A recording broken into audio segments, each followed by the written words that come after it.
Hello, welcome back to ABI-DOS. Last episode I had very little progress with merger, so yeah, we're gonna continue working on it today. If I really can't get it to work, I'll try the next few and we'll see how it goes. Last episode I worked on this, which helped work out counts for each of these. So yeah, that's what my work was about to do, right? It's gonna count how many of each there are. And actually, I think I've discovered a way to have both count at the same, both count equally. It will require a bit more space, but it's actually possible. However, that probably isn't how I want to do it. I will do it though, just because. But I mean, the very obvious thing that I can just do is push everything down, add this basically right here. This will turn right. Ooh. Okay. Fine. There you go.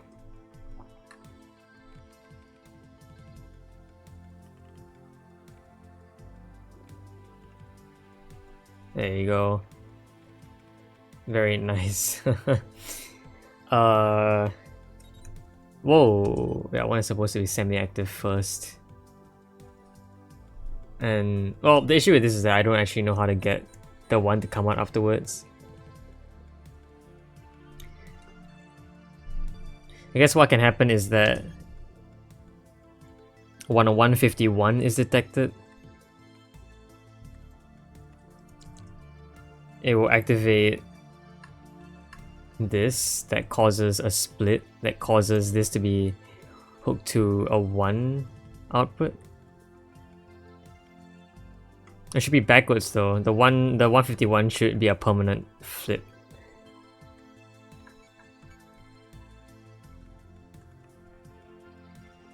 Yeah, the 1 should be a permanent flip. So it should look more like this, I guess. Yeah. So like at first it does nothing, and then the count works. So it counts all the way until here. And then when the 151 comes out, it will start this guy. Ooh, okay. Well, I mean that is gonna count 0, and then it's gonna move to the 1, and it's gonna start counting the 1s. So yeah, then it will continue counting stuff. Why did the 165 was counted. And then if I set another breakpoint here, you get one that does this and another one that goes here, and so there you will finally get your final count. Right, so this is how you get a counter to work. Now obviously this doesn't work. Even if it did work, I don't think we have enough space. We would have enough space if we squished this enough, but this is not the idea I'm going for. I thought about it and I decided to try something else. We can use pointers, which are really interesting, because at the very end, you get zeros, right? And I was thinking of like these extra symbols and how I could use them to my advantage here, because I'd have no idea how to do it without symbols. So I realized after a while you start getting zeros out, right? But for example, if for example I had let's say I need a 151 checker, and then this will basically pipe into this. So when 151 ends, why not I have a pointer that will set this all the way back to 0. So I need to have a define at equals 0. I will point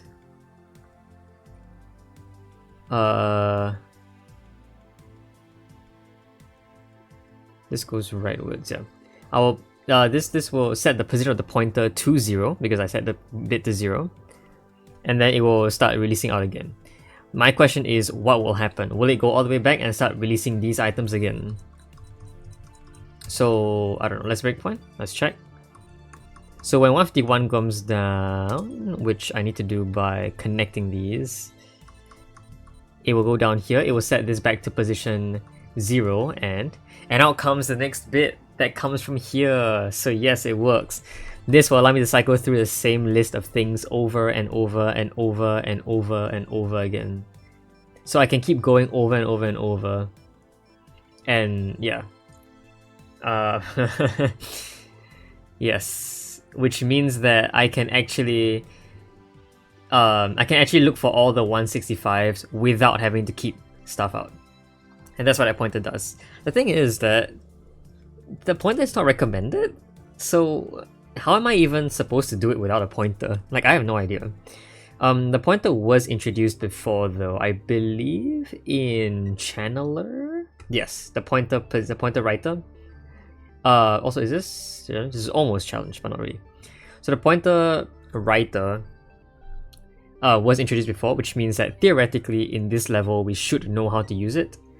If it's intended to be used, that is how we'll use it. So this is a loop that will basically consistently transmit and then loop back on itself. And okay, so cool. How will I use that to my advantage? Well, I can definitely pipe all of these and have them look at all the 166s first, then all the 165s, then all the 164s, and so on and so forth. What I want to be able to do is to have all of these, then all of these. So all of the zeros come out, then all of the ones come out. Or all of the zeros and ones come out at the same time.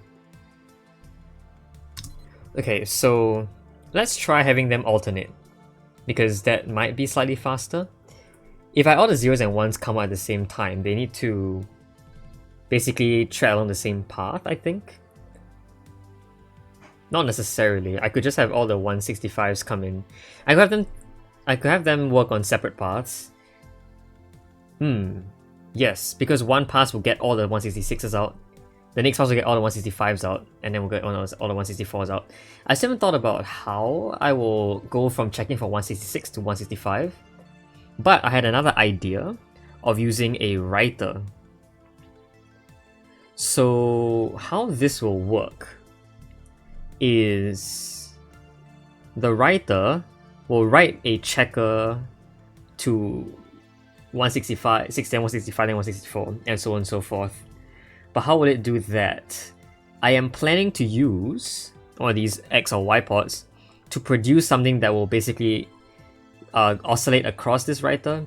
So it will become 166. It will become a 166 first.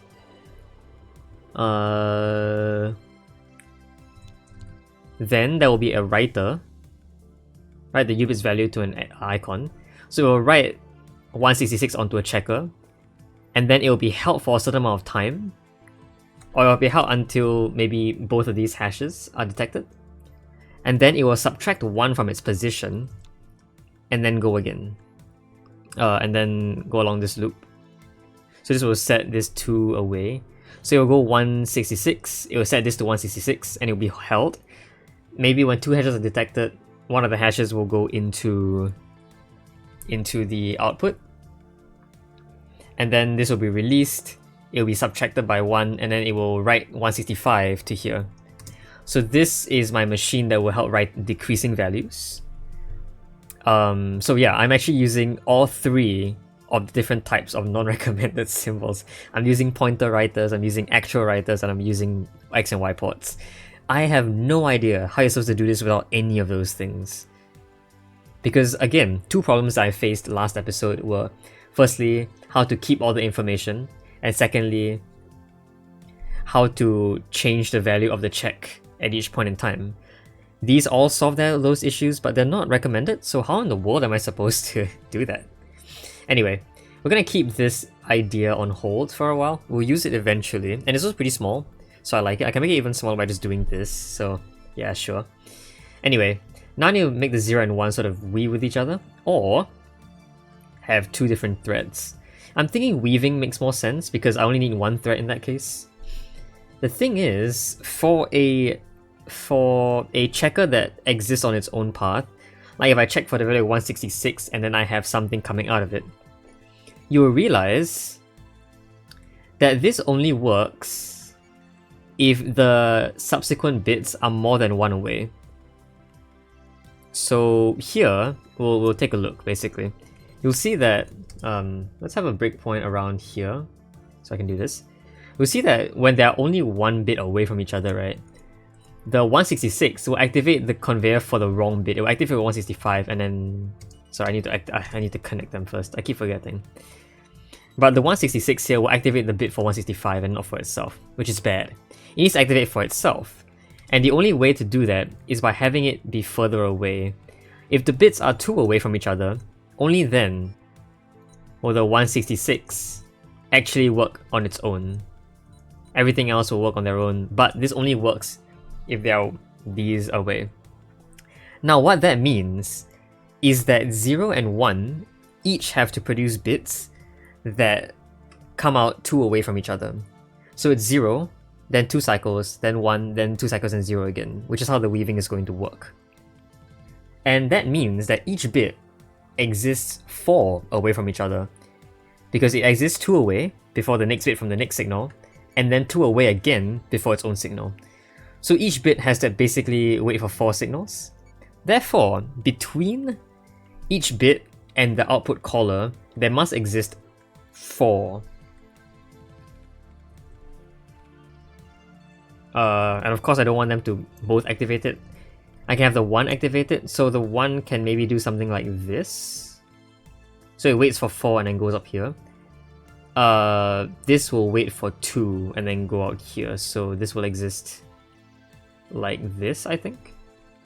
And I can have a conveyor that pushes them both out. So how this will work is it's going to have 0 first, then 165, and then 158, then 157, and yeah. Okay, I had a bit of a weird thing there. Like, I look at the numbers and I thought something a bit weird. See, 165, 158, 157, 152, 161, 158, 157.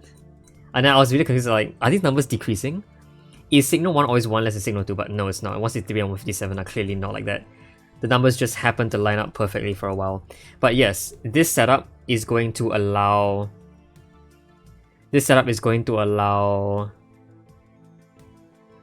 Well, yeah, it's just going to allow... oh my gosh, it's going to allow things to go 4 apart from each other. And if I made it any closer, it's not going to be 4 apart. Yeah, it's going to be very off. So yeah, it has to be like this. I can definitely make it look smaller by just adding obstructors for some amount of time. So this can hold for 3 cycles, while this can hold for 1 cycle. And this is going to be a lot more efficient in terms of space. Oh, whoa, that's a bit off. This should hold for not 3, but 2. Yes, because this holds for 1. This will hold for 2, then 1 more when it stands here. So this will cause... yeah, alright, so... yeah, these will be 2 apart from each other. And this is the thing I want, because only with this setup will I be able to use a checker that exists on the same position as its conveyor. And actually, after this setup, there really isn't much else I need to do. The conveyor, the checker can exist very close by. And oh geez, if activated, so we'll start at 166. If activated, we'll simply send it down into the output. Where's the output? Right here. My bad. It's right there. And then they'll either be thrown away, or there should be another check for 151, because that signals the end of it. That signals the end of one of them. If I want to check for 2, I need 2 gates. I need 2 151s. I need a 151 that first sends it to a separate track, and then another 151 that sends it to another track yet again. So yeah, I'll need 3 checkers. This 151 checks for the first end. Is this first? This is 179, this is 172. Yeah, the first 151 checks for the first hash. If the first hash activates, it will... no, it only sends one thing up. It has to be backwards. Right, I did the thing just now where I had this backwards, right? It's a permanent switch. If this 151 exists, it will move upwards and check. It will move upwards permanently. Everything else from there will move upwards, which means the next 151 will also go up, which allows it to go to the next checker. And then the next one can do another... Or the thing is, the next one doesn't need to do a permanent anymore because there is nothing else after it. In fact, the next one should reactivate this. Of course, I can't do that because... yeah. I need the 191 to reactivate this. Because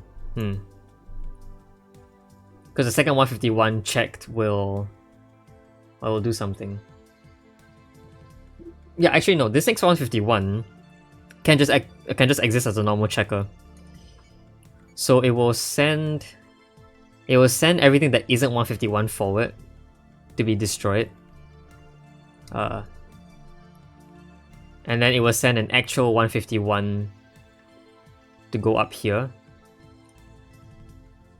Of course, I need to be able to activate this, so there has to be some space. This is as efficient as I can make it though, but I'm scared the wires won't work. What I want is an A sensor that sets this back to its original position. Right. But of course the wires here don't work. If I wanted to make it work, I can do this. But then it will be pretty inefficient. This will naturally turn right, which is this way. So there needs to be a conveyor that pushes it down first, and will otherwise, yeah. Okay, let's get rid of this wire. This wire can just go here, and this conveyor goes here. I can do a lot of other stuff with this space up here, so that's actually fine. But I do need the writer to actually write onto here. So that's what this space is going to be for. It's going to be for this writer. So, what is this going to do? This is going to reset this to its original state, which allows the entire thing to be started over again. The other thing it needs to do is it needs to set all of these pointers back to 0. So first it needs to be equal to 0, because it's 155 at the start. And then it needs pointer writers to set both signals 0 and 1 to pointer positions 0. And only then can it be destroyed. Of course, it also needs to activate this. So it needs a B signal as well. Oof, that is a lot of space required. Okay, but the thing is, since the value here no longer is required, I can actually set 0 to anything that comes out here, which means the 0 can be set here instead. And here can be where the B signal exists for this obstructor. So this B signal will be linked to this obstructor. So this will be set to 166 first, right? Alright, so let's see how this works. It will set this to 166. And actually, this will be where this is, just to ignore stuff happening. Actually, yeah, let's check if this works first. I'm going to move this. I'm going to copy this over. Okay, let's get rid of this. Let's move it here.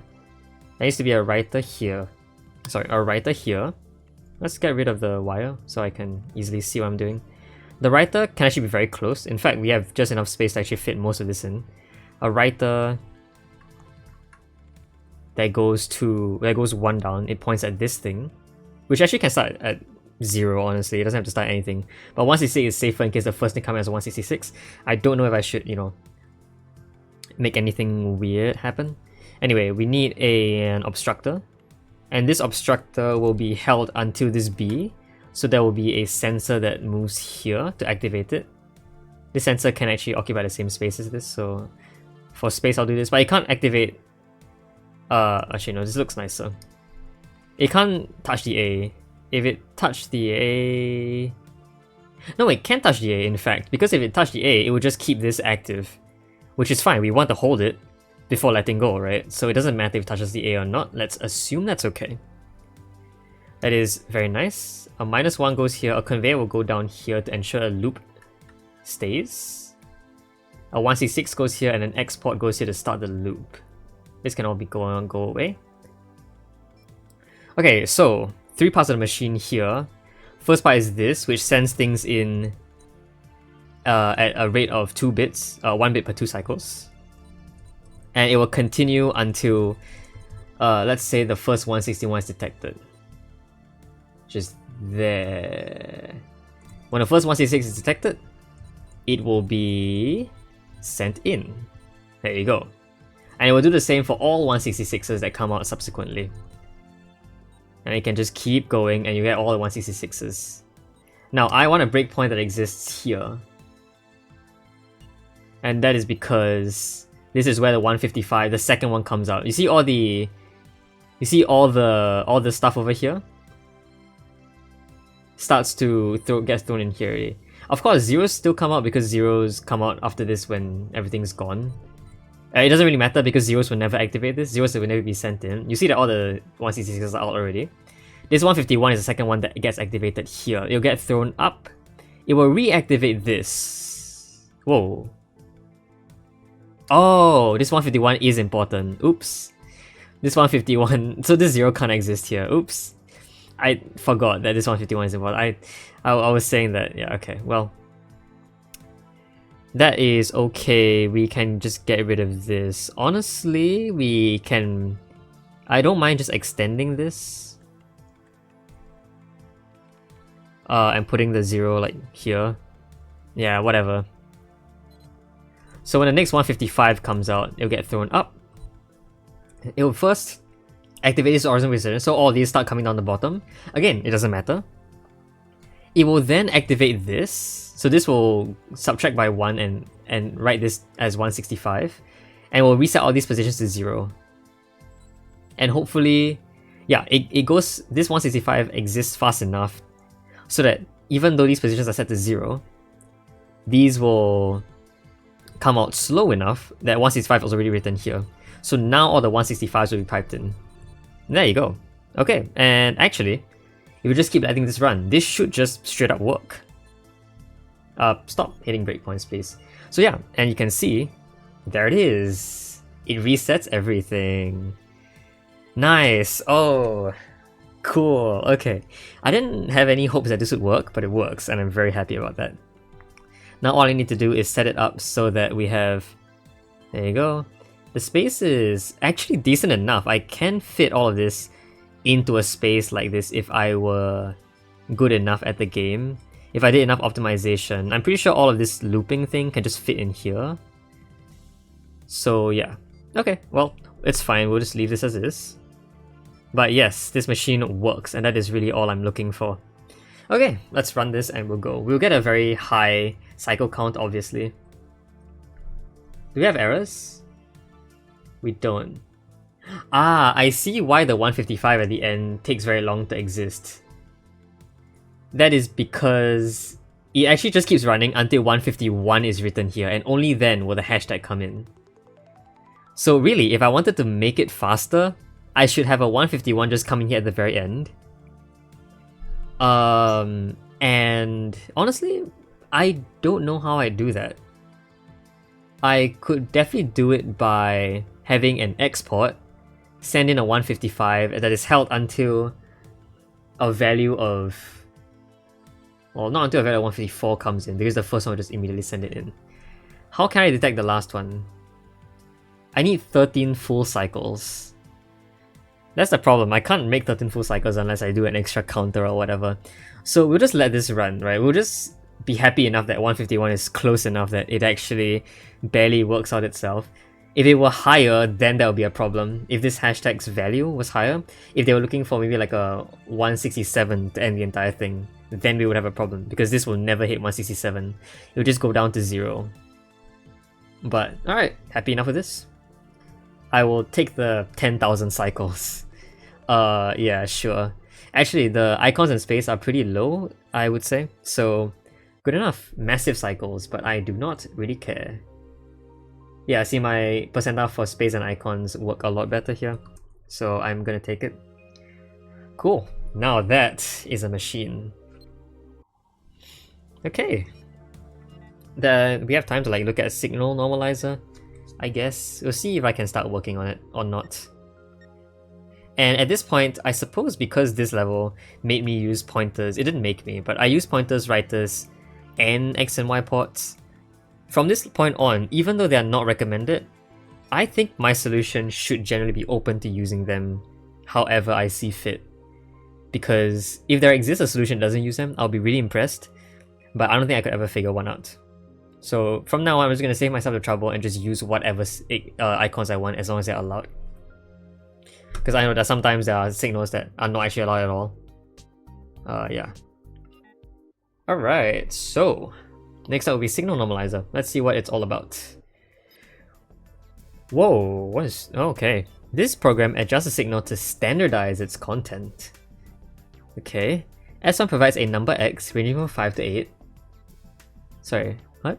S1? What the heck is S1? What? Begin transmitting S5 to the rounded down mean value of the last X readings. Ah, so S1 provides a number. And we take that number, take the rounded down mean value of those last X readings. Those last, so if it's 5 readings, you take the last 5 readings, take the rounded down value of the last 5 readings, and then send it out. So 60, what? So it removes the first 1, 2, 3, 4, 5, 6, 7. Is it because the first thing coming out of 7, 1 is a 7? It's a 7. So because 1 is a 7, the first 7 readings will not be taken into account, or the first 7 readings will be taken into account with this 7. Then I assume if the next one is a 7, you take the last 7 excluding the first one. So you take 7. Then when you go to the next one, you take this plus the last 6. So there'll be overlaps. Now this seems very similar to something I've done before. Something that scares me. Stream regulator, I think. No. Wait, it was another one that really scared me? It was one with the blue and red bars. It was not oscillator. It was it Q controller? No, wait, what? Stack compiler? No, it was clearly not. It was a channeler. It was something that took me a while. I'm pretty sure it was in this row, but it doesn't look like it is.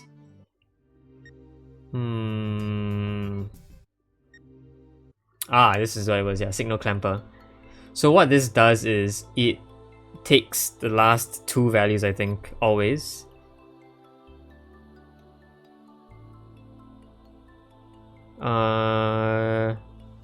Yeah, and the next 2 consecutive time slices. So this has to retain information for 2 cycles, which is what it does. Pretty cool. Now I need to do roughly the same thing here, but the number of cycles is actually given by 1 itself. Which, by the way, it doesn't even give us the thing that comes out. Like apparently S1... Oh, it only changes between test cases, so it always sends out 7s. Right? Oh, jeez, okay. Yeah, it only sends out 7s. So it will be consistent, but different for different test cases. So if I want to test case 1, it will send out a different value. No. Wait, what? If I want to test case like 4? Yeah, it sends out 8s. And for test case 5, it will send out if I send out 5s, yeah. So the value will be the same, which means I only need 1 of them to show up and I can read it repeatedly because it says here, yeah, this signal can be read multiple times. Okay, meaning I don't need a consistent, yeah. I can if I wanted to, I don't need to have a consistent. Now this one can actually be written down on a writer, which is given to us. So this one, for example, can simply be written down here to like a divider. A divider will take the mean value. Of course, it says rounded down. I'm not actually sure what that means.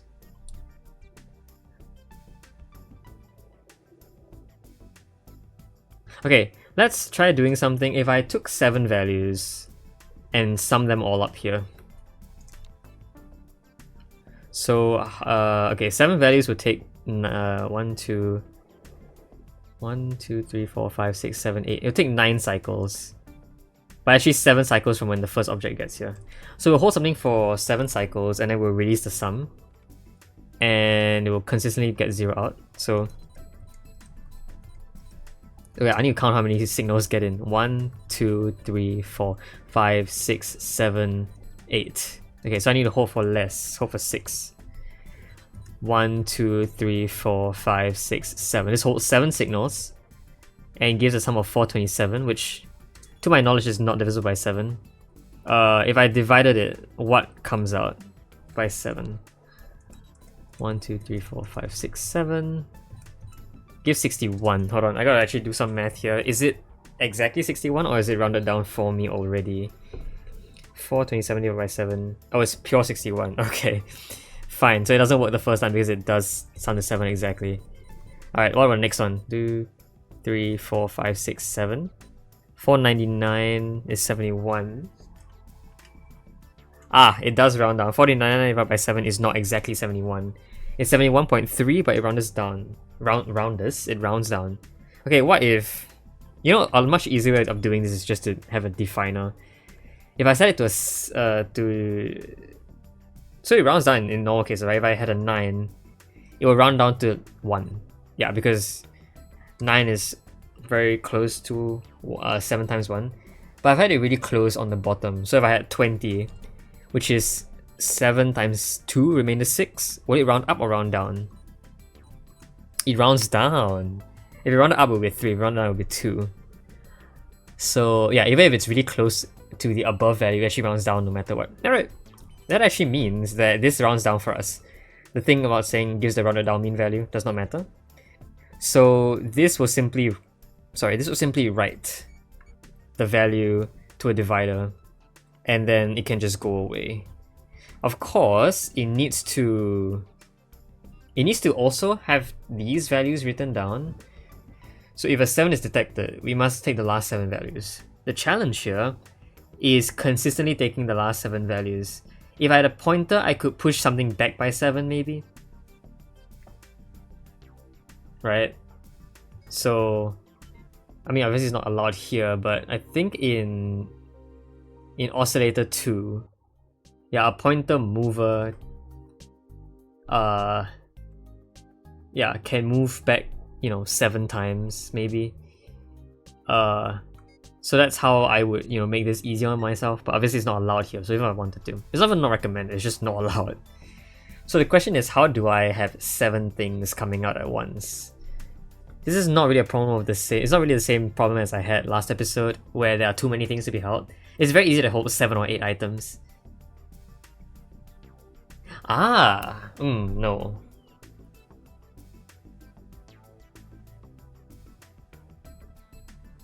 I was gonna say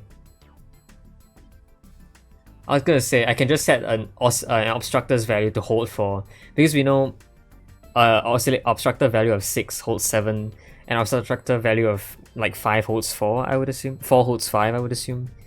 But no, this will take multiple groups of 7, but not, overlapping groups of 7. We want things from 0 to 6, then 1 to 7, then 2 to 8, and then 3 to 9, and so on and so forth. So it's almost like we need holders. Of course, we can make 8 holders here, but every single time I wanted to make holders, it's never worked out. Like, and at no point has it ever worked out having that many holders, I don't think. The most ever in terms of holders is probably signal counter. This is the most in terms of the number of holders I have. It's just 3 concurrent streams. Obviously, I probably don't want to do that here. So how will I do this without a pointer mover? Well, I have a writer. I have an X and Y actually. Why do I have X and Y ports? X and Y ports can produce bits that copy. In fact, I could make 7 duplicates is all I'm saying. But this should only exist once. This can exist 7. No, this should only exist twice. This should only exist 3 times, so forth and so forth. How do I need this to go here.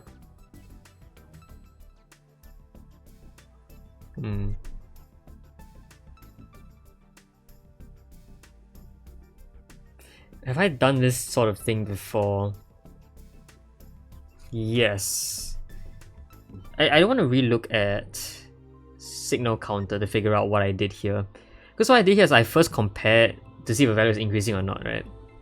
But that's not what I'm looking for. I'm looking for this. this holds back things. The issue is what it holds is it holds a value from 2 ago and a value from 1 ago. If I wanted to hold back values from 7 ago, I need a loop of 7. And of course, a loop of 7 is way too big. However, a loop of 7, or a loop that is really large and I couldn't fit that loop in a gap in our space, has existed before, right? Was it in one of these? Was it in Signal Clamper? No, it was not in Signal Clamper. It was in Q Controller. Yes. This is why I had a multiple arches that didn't really work well together. But the delay is given. If I had a delay of 7, maybe I could make the same thing happen? No, because... No, this isn't... No, because numbers are not duplicated here. If I have duplications, I'll have a lot of messy things going on here.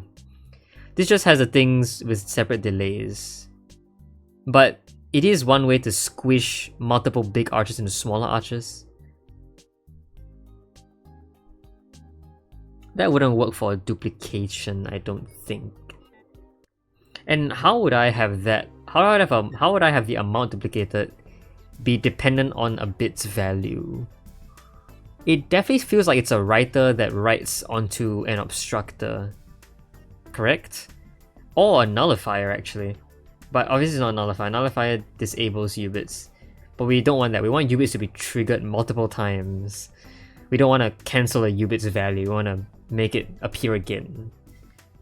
A synchronizer is interesting. In fact, a synchronizer can hold... We can have 7 synchronizers that hold 7 things until all 7... Yes!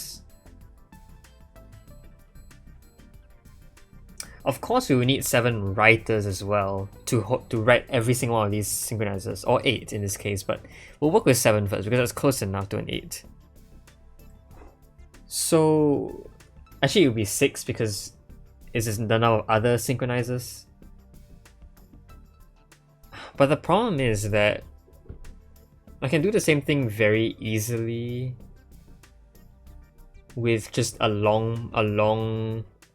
Yeah, I can do the same thing easily with a long...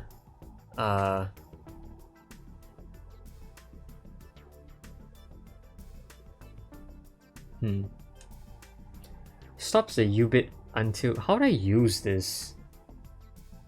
Ah, wait, no, this has to be on separate streams. They cannot exist on the same stream.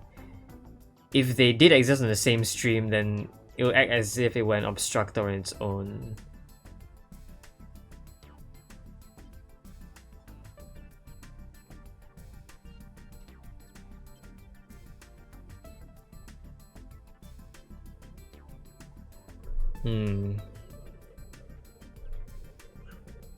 If a 7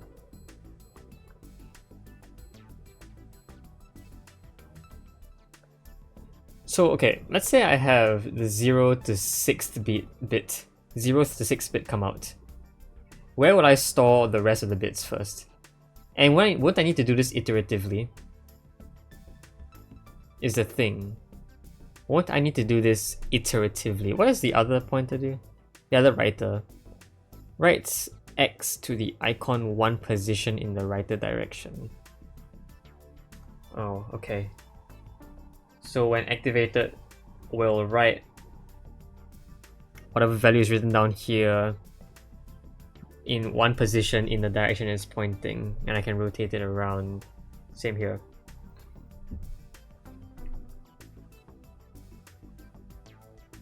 None of these will help me push backwards, is the unfortunate thing. So, the thing is, if I had 8 as a value, or okay, let's just say I had a 7 as a value, I will first need to, when collecting 1 to 6, I'll need to hold an extra 1 to 5. Actually, I need to hold an extra 6 as well. I need to hold an extra 1 to 6. Then I would also need to hold an extra 2 to 6, and then an extra 3 to 6, and an extra 4 to 6, and an extra 5 to 6, and an extra 6 itself. Because all of those will have to show up eventually in the later divisions. Wait a minute, wait a minute. No, I have a better idea. Why don't I simply subtract the first and add the next? So from 0 to 6, to simply get the values from 1 to 7, I take away the 0th value, I add the 7th value. Because we're adding them together and then dividing, right? There's no need to have them be separate. So I only need to hold each of these one time extra. And that one time extra will be subtracted from the final value once it's done. So it's like an accumulator. And this extra value can be written onto a subtractor. Oh, that's clever. It is using writers several times. Oh, that's clever. Now, of course, in terms of problem design, when they designed this problem, they probably started off with this initial idea first. Like, their idea for the problem first started with what I'm currently just discovered. Before, you know, compounding that problem with the other problem of this. And I know that because this problem is very easy to just pop out of nowhere. Like, why would you have a random value come out? That random value is basically another reason to have a writer in this. So the reason why this exists is just for another writer. It's just a stuff another writer in this solution. But okay, it's fine, we can do this. What I want is I want a duplicate of every value. Ooh, but the problem is that I will need a duplicate of 6 values at a time. See, I will need... In fact, I'll need a duplicate of like almost 8.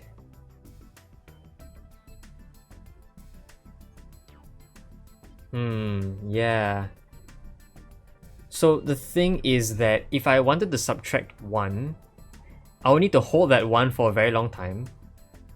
Then I'll need to hold the next one for a very long time as well. Which is a problem, right? Because to hold a 1 until all 6 have come out, I will need to hold an equal number. I'll just need to hold 1 of each, but holding 1 of each is pretty challenging on its own.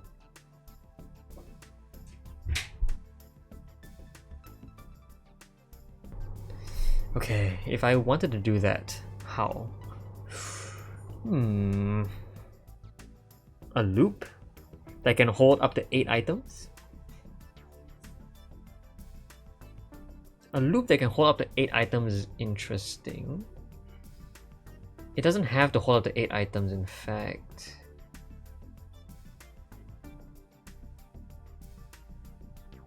Okay, let's think about this first. If I wanted to do this, I can continue this next episode. In fact, I've probably spent enough time on this episode.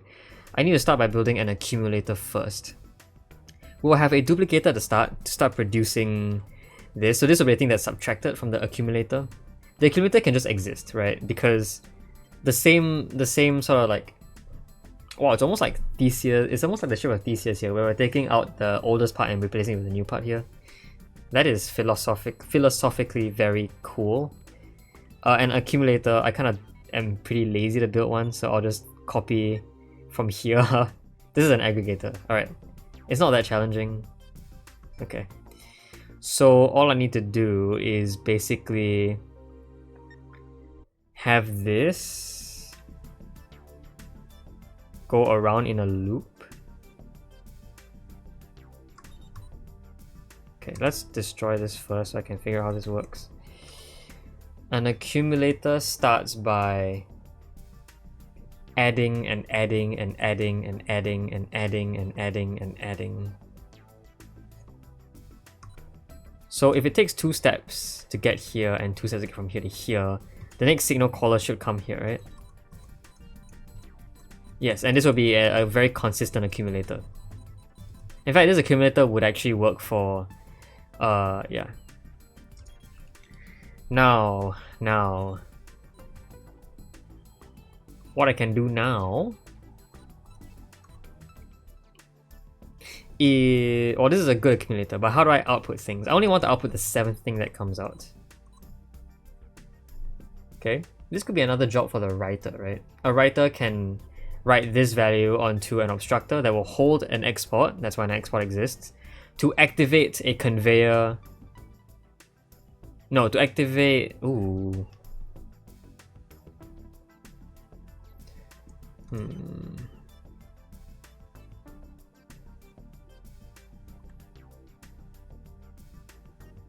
To activate a duplicator? I can't activate a duplicator, but I can activate a conveyor that leads to a duplicator.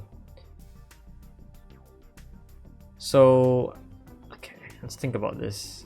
Let's get rid of the divider for now, we can deal with that later. What I'm thinking of is having this one, this reader, it reads 7. It will write 7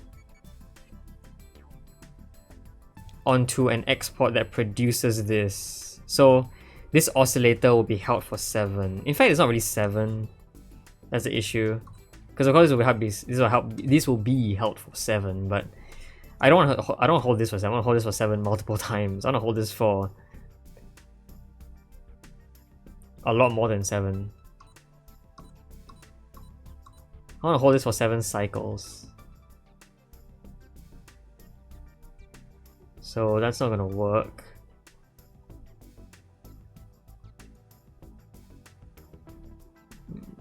I'm also going to need to multiply this by the number of cycles it takes to get here. So like, if it takes 2 to get here and then each cycle is 4, this will have to be first multiplied by 4. And then written onto here. This will need to be held for 2 turns before landing on the obstructor. So this will be held for 28 cycles. Oh, actually, it only needs to be held for... Yeah, since it takes 2 steps to get here, it should only take 2 steps to get here, which means that this only needs to be this far away. So at this point, it will be held for 28. And well, 28 cycles later, will be will be at this point? Sorry, what again? Okay, let's try and stop this. Okay, didn't mean to do that. I'll tab out when I can.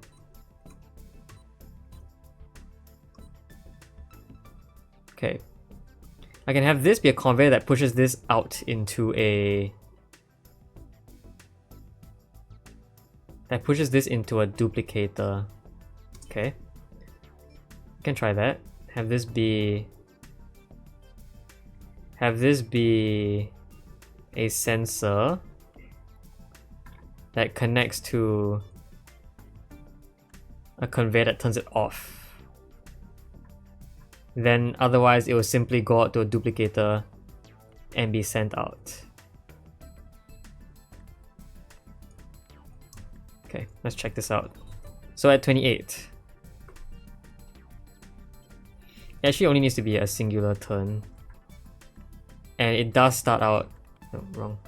It starts out going in a square loop before going in a big loop.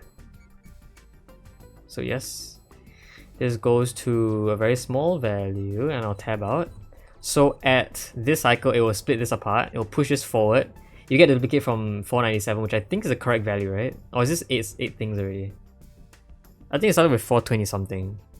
So I have to hold a bit less. I have to subtract 1 first. But you see that this continues doing the same thing, and then... oh, okay, this has to be permanent then. Yeah, because I do actually want it to continue the duplication after 7 things have gone by. So I sort of want this to subtract 1 first, because I think we're doing way too much. We're doing 1 extra bit. So it subtracts 1 first, and then holds this for 24. Okay, the hold can be closer. Ooh, the hold can't be closer. Oh, what the heck? This is way too fast. Huh.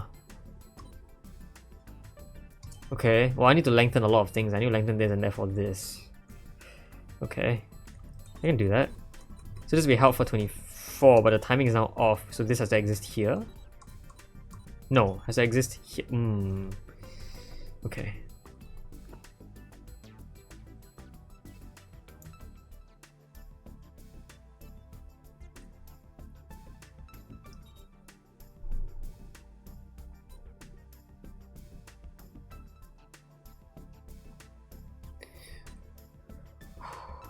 Okay. Can I multiply by... like, can I multiply by some No, I cannot multiply by a decimal. Okay, no. Maybe if I could, that would make things really wonky. But I could technically multiply by... Oh, it doesn't matter what I multiply by. I need to subtract 1 first. I was thinking then...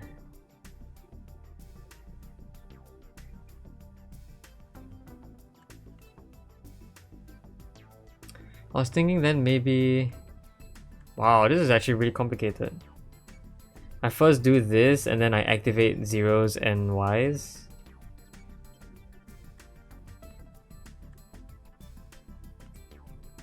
That is really complicated, but this will work. This will be flipped. This will sort of work in terms of timing wise.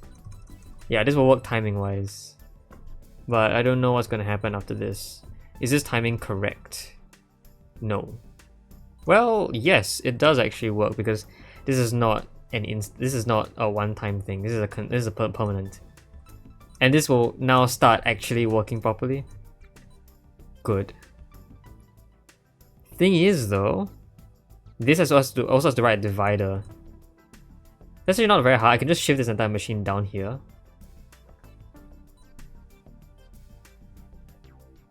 Okay. So now what I want to do is make something work for this. I don't want a 24 cycle loop, although I can definitely make one with the size I have here. But it's entirely possible. The timing does have to work out very right though, which is the issue. Depending on what the value here is, the value here will be different. And holding multiple bits does not work with different timing because I can set an obstructor to do it, but things will overlap. And a single set of track will only work for one particular value. Okay, but I think we're closer than we think. I think I can make this work out. Yeah, I'll think about it. I'll work on this maybe in the next episode. Yeah, alright, well, either way, I don't want to spoil our progress. I don't want to make things sad. Pretty happy we're done with merger. I'll think about the signal normalizer and I'll figure it out. Okay. Yeah.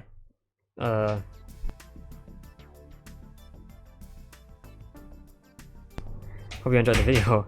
Yeah, I'll see you guys next time. Bye bye.